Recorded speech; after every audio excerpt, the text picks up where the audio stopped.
Hello everyone. In this video, we are going to see the difference between Process and Object Studio. So when it comes to Blue Prism, we are supposed to work on two different entities, that is process. Here is where we just design the business flow, and we use another entity called object. Here is where we can able to interact with the target application using option called application modeler. So in application modeler, you can see various kind of applications like Windows, Java, Chrome, Firefox, Edge, and then Internet Explorer, mainframe, and Citrix. Each is having preferred spying mode. For example, for Windows, we have Win32, Java, Java-based spying mode. And for Chrome, Firefox, and Edge, we have an option called browser mode. And for Internet Explorer, we have option called HTML.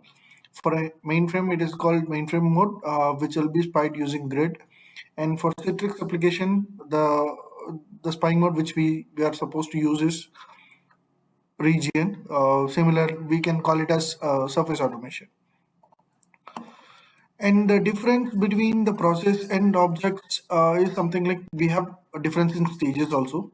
Whereas you can see wait stage in object and the code stage in object, navigate in object, but you'll not be able to see those in process because these are all related to target application. For example, in navigate stage, you can either launch application or close the application, maximize, minimize, restore it, resize it, attach it, or for clicks, globals and keys.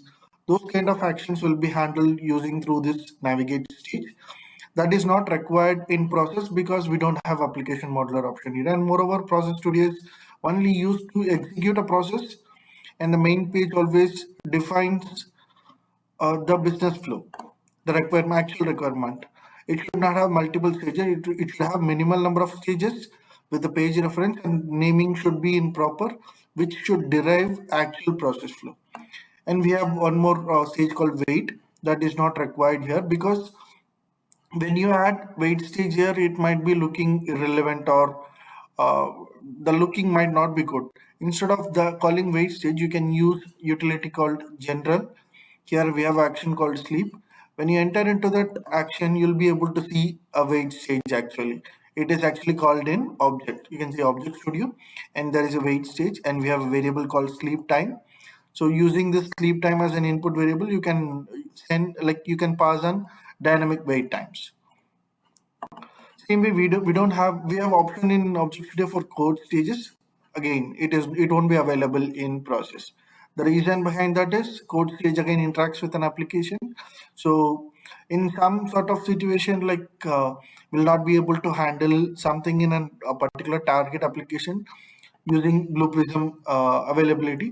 So instead of like using the stages or the spying modes, we can directly use code stage to work on that target application using .NET, Java, .NET, C Sharp, and VB.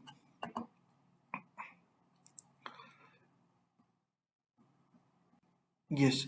So next thing is whenever you design an action, so the same thing should be called in process. Similar way, this like you have to call this object and then create an instance. So these are the main differences in between process and object studio. And yes, thank you.